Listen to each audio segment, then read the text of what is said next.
John chapter 7. Jesus goes to the Festival of Tabernacles. After this, Jesus went around to Galilee. He did not want to go about in Judah because the Jewish leaders there were looking for a way to kill him. But when the Jewish festival of Tabernacles was near, Jesus' brothers said to him, "Leave Galilee and go to Judea, so that your disciples there may see the work that you do. No one who wants to become a public figure acts in secret. Since you are doing these things, show yourself to the world," for even his own brothers did not believe in him. Therefore Jesus told them, "My time is not yet here, and for you any time will do. The world cannot hate you, but it hates me because I testify that its works are evil. You go to the festival. I am not going up to this festival because my time is yet not fully come." After he said this, he stayed in Galilee. However, after his brothers had left for the festival, he went also, not publicly, but in secret. Now at the festival, the Jewish leaders were watching for Jesus and asking, "Where is he?" Among the crowds, there was widespread whispering about him. Some said, "He is a good man." Others said, "No, he deceives the people." But no one would say anything publicly about him for fear of the leaders. Jesus teaches at the festival. Not until halfway through the festival did Jesus go up to the temple courts and begin to teach. The Jews there were amazed and asked, "How did this man get such learning without having been taught?" Jesus answered, "My teaching is my own. It comes from the one who sent me. Anyone who chooses to do my will of God will find out whether my teaching comes from God or whether I speak on my own.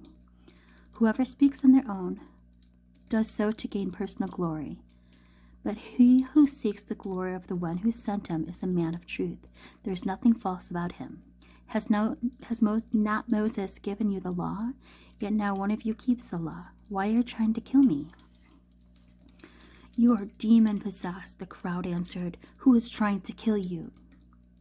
Jesus said to them, "I did one miracle, and you were all amazed. Yet because Moses gives you circumstances, you circumcise a boy on the Sabbath. Now if a boy can be circumcised on a Sabbath, so that the law of Moses may not be broken, why are you angry with me for healing a man's whole body on the Sabbath? Stop judging by mere appearances, but instead judge correctly." Division over who Jesus is. At that point, some of the people of Jerusalem began to ask, "Isn't this the man they are trying to kill? Here he is speaking publicly, and they are not saying a word to him. Have the authorities really concluded that he is the Messiah? But we know where this man is from. When the Messiah comes, no one will know where he is from."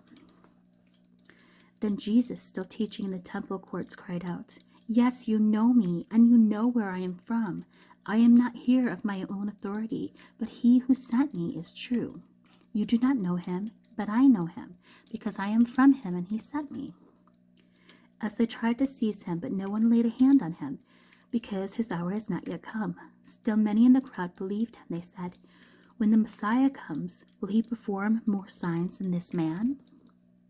The Pharisees heard the crowd whispering such things about him. Then chief priests and the Pharisees sent temple guards to arrest him. Jesus said, "I am with you for only a short time, and then I am going to the one who sent me. You will look for me, but you will not find me, and where I am, you cannot come." The Jews said to one another, "Where does this man intend to go that we cannot find him? Will he go where our people live scattered among the Greeks and teach the Greeks? What did he mean when he said, 'You will look for me, but you will not find me, and where I am, you cannot come'?" On the last and greatest day of the festival, Jesus stood and said in a loud voice, "Let anyone who is thirsty come to me and drink. Whoever believes me, as Scripture has said, rivers of living water will flow from within them." By this he meant the Spirit, whom those who believed in him were later to receive. Up to that time, Spirit has not yet been given, since Jesus had not yet been glorified. On hearing his words, some of the people said, "Surely this man is a prophet." Others said, "He is the Messiah." Still others asked, "How can Messiah come from Galilee? Does not Scripture say that Messiah will come from David's descendants and from Bethlehem, the town where David lived? Thus the people were divided because Jesus. Some wanted to seize him, but no one laid a hand on him. Unbelief of the Jewish leaders. Finally, the temple guards went back to the chief priests and the Pharisees, who asked him, "Why didn't you bring him in?" "No one ever spoke the way this man does," the guards replied. "You mean he has deceived you also?" the Pharisees retorted. "Have any of the rulers of the Pharisees believed in him? No, but this mob that knows nothing of the law, there is a curse on them." Nicodemus, who had gone to Jesus earlier and who was one of their own number, asked, "Does our law condemn a man without first hearing him to find out what he has been doing?" They replied, "Are you from Galilee too? Look into it, and you will find that the prophet does not come out of Galilee."